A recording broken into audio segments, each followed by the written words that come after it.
Oui, il est connu, Serigne Saliou Thioune. Selon l'Observateur, le khalife général des Mourides a tranché et a demandé à tous les Tiantakoun de se ranger désormais derrière Serigne Saliou. L'Obs souligne que c'est après l'inhumation de Cheikh Béthio Thioune que Serigne Mountakha a choisi son fils aîné comme son potentiel successeur. Et cette décision du khalife général des Mourides a été réitérée par son porte-parole lors de la cérémonie funéraire à Madinatoul Salam. Ainsi, l'Obs affirme que le khalife élève Serigne Saliou. Vox Populi renchérit que Touba intronise le fils aîné de Cheikh Béthio.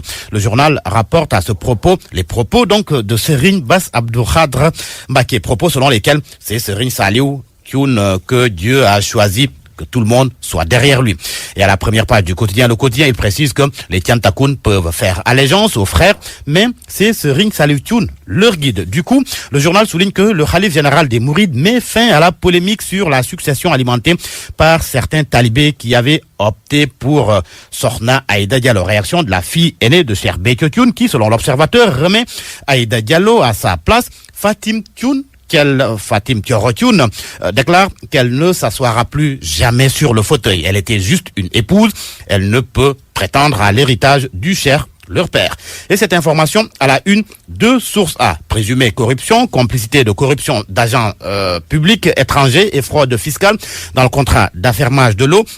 Interpol entre en action. Source A fait savoir que c'est deux lanceurs d'alerte qui ont été à l'origine des soupçons qui ont conduit l'agence française anticorruption à creuser cette affaire. L'un confie que c'est le don de véhicules âgés de plus de 15 ans qui les a intrigués dans la mesure où un décret pris par le président de la République fixait les détails d'entrée des camions et bus d'occasion à 10 ans. Et Source A d'ajouter que c'est en essayant d'y voir plus clair que les deux lanceurs d'alerte disent avoir constaté que ce don n'était que l'arbre qui cache la forêt. Et voilà donc, mon confrère, une couche et non des moindres qui vient s'ajouter au contrat d'affermage de l'eau, contrat autour duquel se battent la SDE et la société française Suez.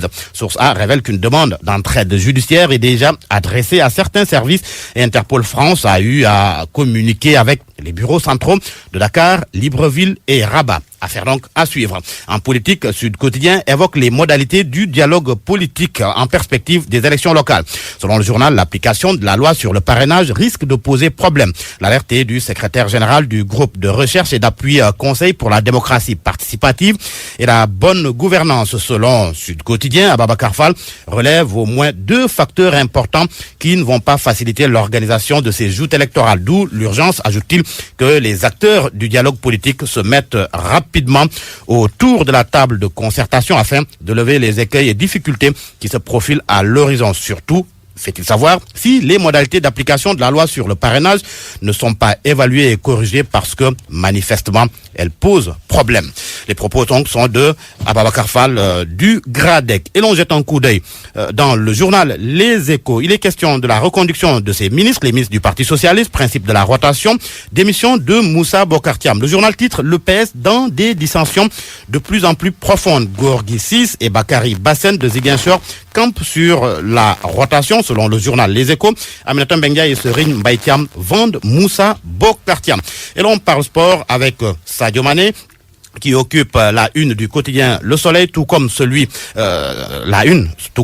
du journal Record. Sadio Mané qui a inscrit hier un doublé. Et pour la saison, il en a inscrit 22. Du coup, il est le co-meilleur buteur de la Première Ligue avec Salah et Aubameyang.